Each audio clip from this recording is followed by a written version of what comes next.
technology-led era, the distance at which the countries are separated becomes statistical and world becomes a global village. We have with us Nicolatte Matuku, a trade and development influencer from Zimbabwe, right here in Panjim, Goa right now. Nicolette, welcome to Goa.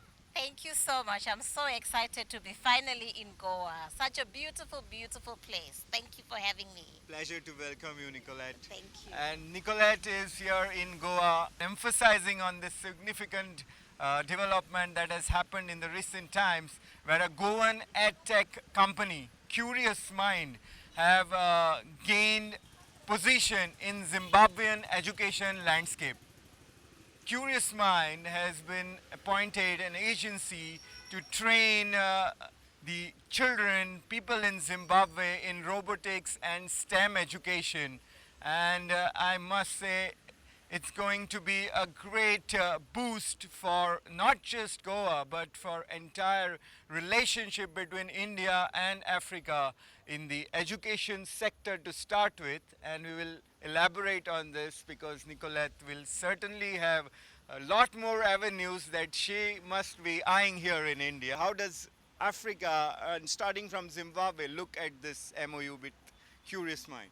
So we are excited to have partnered with Curious Minds because, like you mentioned, we are becoming a global village, and Africa as a whole and India have traded for so many years. But we are getting into a point now where we want critical thinking, where we want to start solving problems by making up machines that solve problems. And I think the best place to start is India and Goa. So we wanted to start teaching not the older people in university on how to make up machines that solve our problems or technically advance economies, but start at a basic education. Starting at ages of 4 years old, 8 years old, they must start being able to make up machinery in construction, in mining, and diversifying from our white collar jobs that we are used to. So with Curious Minds, this is a very, very important and significant partnership where we are partnering and collaborating to make sure that our children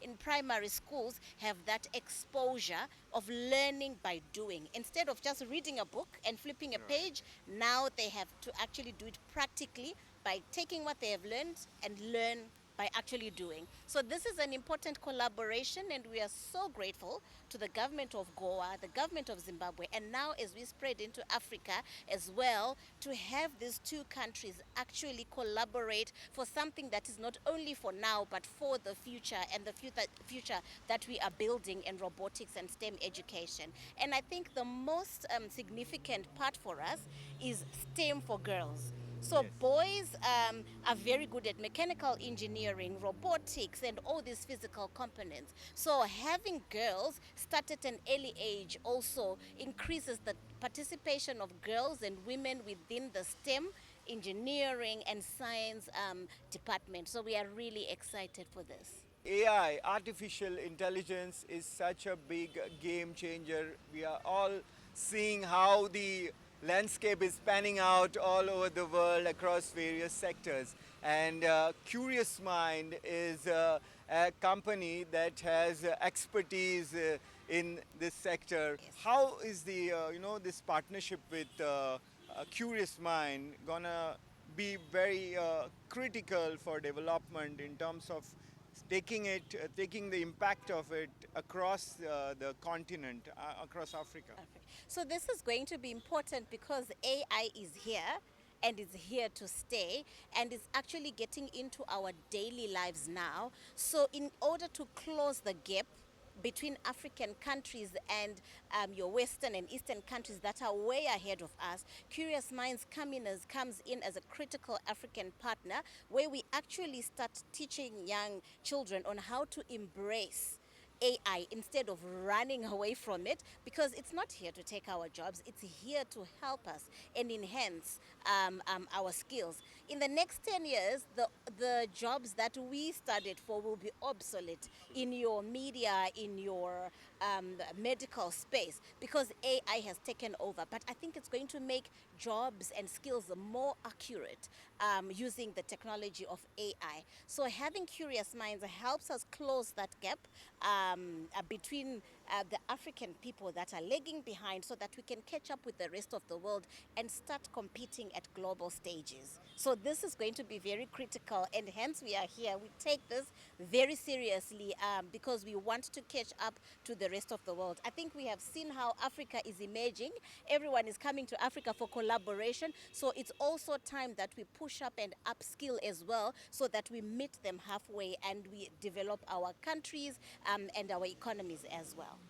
Goa is also a very beautiful state of India. More scope for you to have a look at other areas for collaboration in Goa? Oh, definitely. We had the honor of being hosted by the Chief Minister just this evening, and we were talking about the potential collaboration that we have.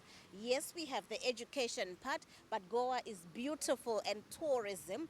And we were talking about how in Africa we don't even know that there was a Goa, which is a coastal area, a coastal state with the beautiful views. And this would be a fantastic, fantastic destination for tourism and business from from agriculture as well as mining. Mining is very big in Africa, but having that collaboration here in Goa, there's a lot of mining. We actually drove through and saw the coal station that is here in Goa as well, which is a big mining sector in Africa. So we are really looking forward in collaborating not only in agriculture, but as we spoke with the Chief Minister as well, try to actually get together the key players in those industries as well as in Africa, so we can also trade and invest in those sectors as well. So we are really excited that this is going to give us more than just education, but across the spectrum as well. It has been a wonderful 8 days that we have had here in India. We started off in Mumbai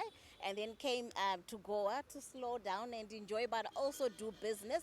Such a warm country, beautiful hospitality, and I must say we've also learnt a lot of skills that we can take back home to go and sharpen entrepreneurship and business as well as governance. We were so impressed. The picture that we had of India before we came here versus what we have now, and how we will go and spread of the goodness of India, I think is a whole different picture, and we are grateful that we came through, and thank you for hosting us.